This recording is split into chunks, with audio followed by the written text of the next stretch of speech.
Bien, junto con saludarnos, nos estamos reencontrando en otra cápsula de Derecho Civil 1. Nos corresponde hoy día examinar breve y sucintamente lo relativo a la llamada relación jurídica. Bueno, ¿cómo podríamos nosotros definir lo que es una relación jurídica? Bueno, una relación jurídica es una relación, perdón, es un nexo entre dos personas, pero también entre personas y cosas. E incluso algunos dicen que puede ser un nexo entre cosas. Como el derecho regula las relaciones entre personas, a las relaciones entre personas se les denomina relaciones jurídicas subjetivas.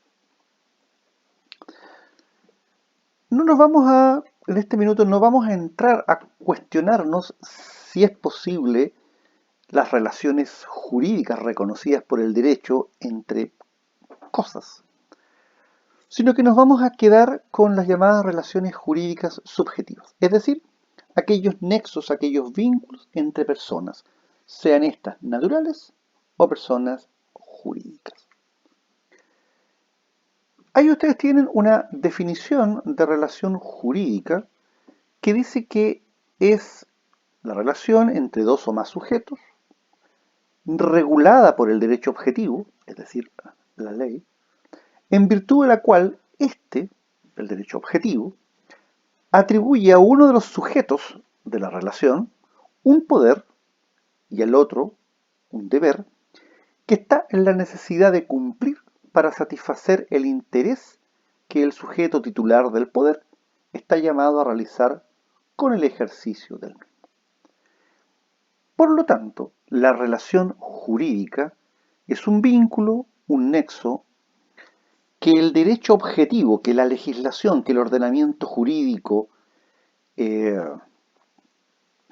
reconoce, en virtud de la cual uno puede exigir de otro un determinado comportamiento, un determinado deber de conducta. Y por eso entonces que se habla de la exigencia de un sujeto activo, que es el que puede demandar o exigir, y un sujeto pasivo, aquel que está obligado a ejecutar la prestación debida. Toda relación jurídica tiene algunos elementos, cuáles son los sujetos, el objeto y el contenido.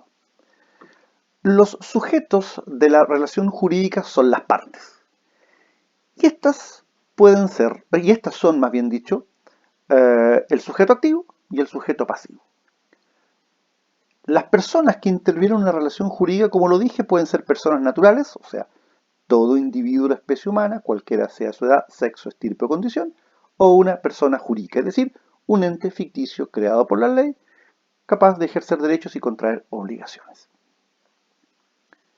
¿Quién es el sujeto activo de la relación jurídica? Aquel que tiene el poder conferido por el ordenamiento jurídico para exigir de otro un determinado comportamiento. Y en el derecho de las obligaciones lo vamos a conocer como el acreedor. En cambio, el sujeto pasivo es la persona sobre quien recae el deber, aquel que debe satisfacer una prestación determinada, y que en el derecho de las obligaciones lo vamos a conocer como el deudor.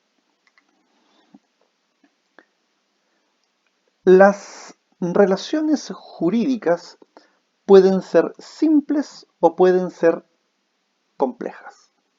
Decimos que la relación jurídica es simple cuando hay solo un derecho en el sujeto activo y un solo deber en el sujeto pasivo. Por ejemplo, si un banco le presta dineros a un cliente, esa relación jurídica compromete un solo derecho del sujeto activo, cobrar, y un solo deber del sujeto pasivo, pagar. En cambio, la relación jurídica es compleja cuando de alguna manera hay más de un derecho, más de un deber. Y esto ocurre, por ejemplo, cuando estamos frente a las llamadas derechos y obligaciones recíprocas de las partes.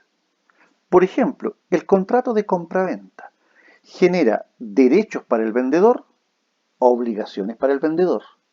Derechos para el comprador, obligaciones para el comprador. O sea, por lo tanto, esta es una relación jurídica compleja, porque hay más de un derecho en juego, más de un deber en juego. Por ejemplo, ¿qué obligaciones asume el vendedor en un contrato de compraventa?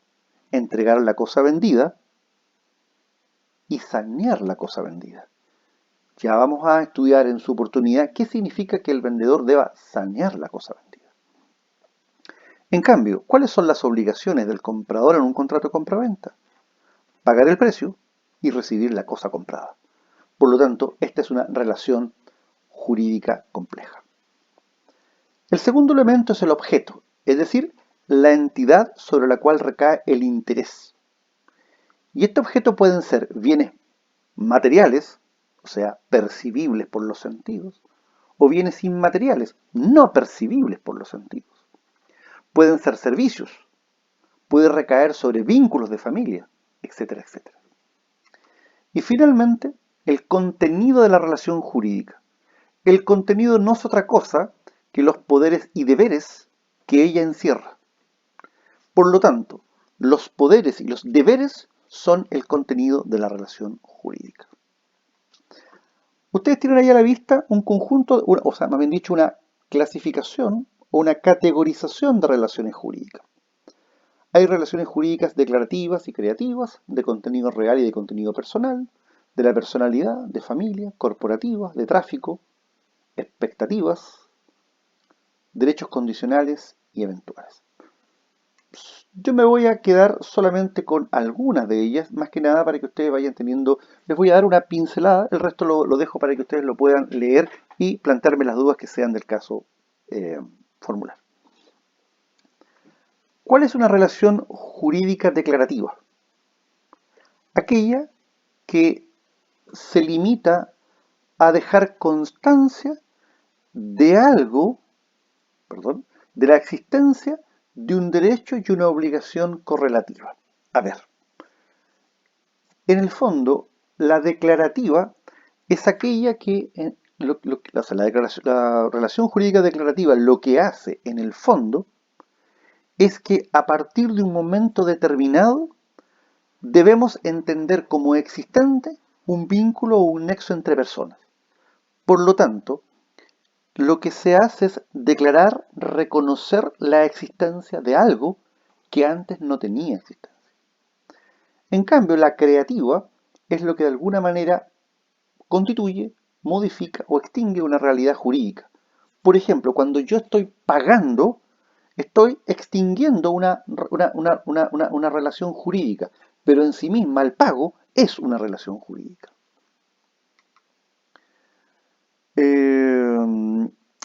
La relación puede ser personal o real. Es personal cuando el poder del sujeto activo o acreedor se orienta hacia la persona del sujeto pasivo o deudor.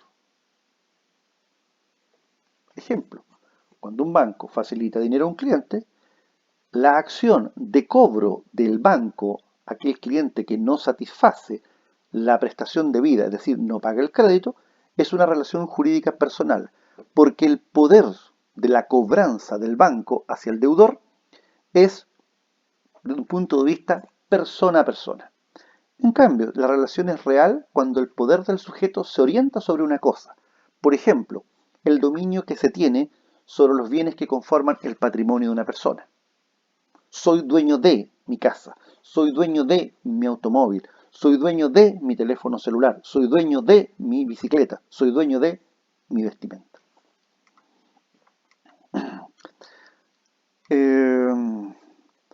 Relaciones jurídicas de familia. Bueno, son aquellas que se originan entre los miembros de un grupo familiar. O sea, los derechos y deberes entre cónyuges, los derechos y deberes entre los convivientes civiles, los derechos y deberes entre los padres y los hijos, por ejemplo. Relaciones jurídicas corporativas son aquellas que están referidas a las relaciones entre la persona jurídica y quienes integran la persona jurídica. Imagínense ustedes un cuerpo de bomberos. Es una entidad. Pero ese cuerpo de bomberos se relaciona con quienes integran el cuerpo de bomberos. Hay una oficialidad, hay reuniones, hay cuotas, hay reglamentos internos, hay reglamentos de disciplina, hay ascensos, hay reconocimientos. Bueno, todas esas relaciones que se originan entre el ente ficticio y los integrantes son relaciones corporativas. Imaginemos una sociedad anónima que transa sus valores en la bolsa de comercio. Esa sociedad, imagínense, tiene ganancias. ¿Quiénes reciben las ganancias? Sus dueños, los accionistas. ¿A través de cuál es el mecanismo a través del cual reciben las ganancias? Los dividendos. Entonces, cuando hay que distribuir los dividendos, se ve la relación que hay entre la sociedad que obtuvo la ganancia y sus dueños, los accionistas. Esas relaciones son corporativas. ¿Cuáles son las relaciones jurídicas de tráfico? Bueno, son aquellas relaciones jurídicas que surgen principalmente de los contratos. ¿Por qué? Porque son aquellas relaciones que importan el movimiento de los bienes. Y los bienes se mueven a través de los contratos. ¿Cómo se desplazan los bienes? O sea, a ver, ¿cómo se desplaza una propiedad? La propiedad por sí misma no se mueve, pero jurídicamente se desplaza cuando cambia de dueño, cuando cambia de titular. ¿Y cómo ocurre esto? Bueno, cuando pasa de las manos de A a B a través de un contrato de compra-venta y la correspondiente inscripción en el conservador de bienes raíces. Por lo tanto, todas aquellas relaciones que implican movimiento o desplazamiento de bienes son relaciones de tráfico. Con eso queda concluida esta cápsula.